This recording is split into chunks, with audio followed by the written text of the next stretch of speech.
Hello and welcome to study affairs. मैं हूं SP Singh. Study affairs की इस वीडियो में हम बात करेंगे चीन में आए हुए फ्लड्स के बारे में। हाल ही में आपने ये न्यूज़ सुना होगा कि चाइना में मैसिव फ्लड्स आए हैं, जो कि पिछले 1000 साल में ऐसी तबाही नहीं मची है। यह फ्लड्स मेनली चीन के हेनान प्रोविंस के जोंजाऊ शहर में हुआ है, जो कि हेनान प्रोविंस का कैपिटल सिटी है। हेनान चाइनीज सिविलाइजेशन का बर्थ प्लेस भी कहा जाता है और 1000 साल पहले यह चाइना की कल्चरल, इकोनॉमिकल और पॉलिटिकल सेंटर रहा था। और ऑफिशियल्स के अनुसार यहाँ ग्वांगझू में 617 mm का रेनफॉल रिकॉर्ड किया गया है, जो कि लगभग 1 साल के रेनफॉल के बराबर है। वैज्ञानिकों के अनुसार जैसा कि यूनाइटेड स्टेट्स और कनाडा में हीट वेव्स आई हैं और वेस्टर्न यूरोप में जैसा फ्लड्स देखा गया है, वैसे ही चाइना में फ्लड्स आया है, जिसका कारण साइंटिस्ट ग्लोबल वार्मिंग को मानते हैं। और इन फ्लड्स के कारण रफली $10 बिलियन का नुकसान चाइनीज़ इकोनॉमी को हो चुका है। और पॉसिबिलिटी है कि ये फ्लड्स ऐसे ही रहते हैं तो ये आंकड़ा $15 बिलियन तक भी जा सकता है। सो मैसिव लॉस चाइना को हो रहा है और जो वहाँ से फ्लड्स की इमेज निकल के आ रही हैं वो बहुत डरावनी है, क्योंकि वहाँ पर सफ़र तो आम आदमी ही कर रहा है। शी जिनपिंग बीजिंग में बैठ के वहाँ की स्थिति को देख रहे हैं और डेथ टोल 302 के पार जा चुका है और काफ़ी लोग मिसिंग हैं और नियर फ्यूचर ये डेथ टोल बढ़ने ही वाला है, अनलेस चाइना अपने डेथ टोल को छुपाना ना शुरू कर दे। क्योंकि चाइना का इतिहास रहा है कि वो कभी भी रियल कैजुअलिटी दुनिया को नहीं बताते हैं, क्योंकि वहाँ की मीडिया को चाइनीज़ गवर्नमेंट ही ओन करती है और चाइनीज़ गवर्नमेंट के अप्रूवल के बाद ही कोई आर्टिकल चाइना में पब्लिश होता है।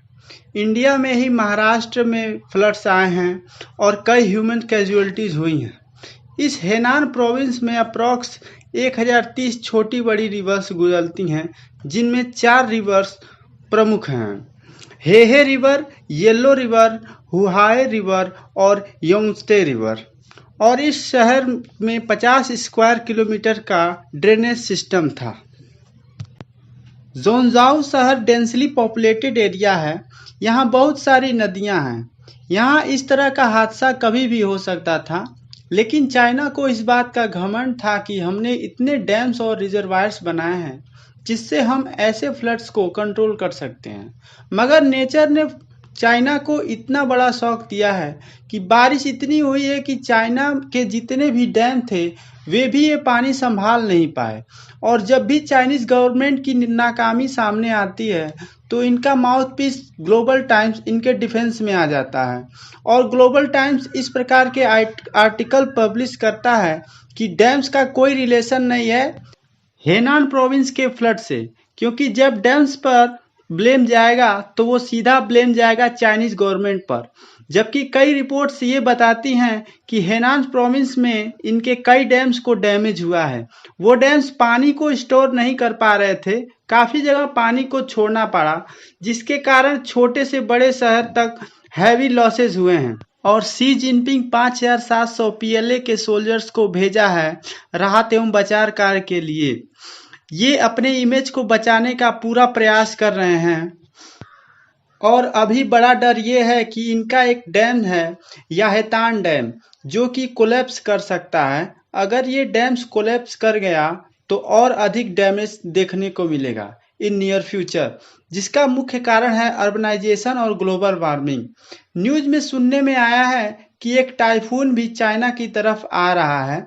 अभी तक जो बारिश आया है उससे इस फ्लड्स का कोई ज़्यादा कनेक्शन नहीं है। और जो इन्फा नाम का टाइफून आ रहा है उसके लिए टोक्यो ओलंपिक्स पर भी खतरे का बादल मंडरा रहा है और भविष्य में भी टाइफून से चाइना और जापान पर हैवी रेन आने की आशंका है। मगर ये ज़्यादातर कोस्टल एरियाज में जो चाइना का है उसी को हिट करेगा। इससे हेनान प्रोविंस को कोई बड़ा खतरा नहीं है। एंड ऑब्वियसली इंटरनेशनल सपोर्ट में 2 देश बढ़ चढ़कर चाइना के साथ आए हैं, वो हैं Russia and Pakistan. Quad countries और यूरोपियन कंट्रीज इन इंसिडेंट पर काफ़ी हद तक म्यूट हैं। Thank you for listening and make sure to subscribe this channel. Thank you.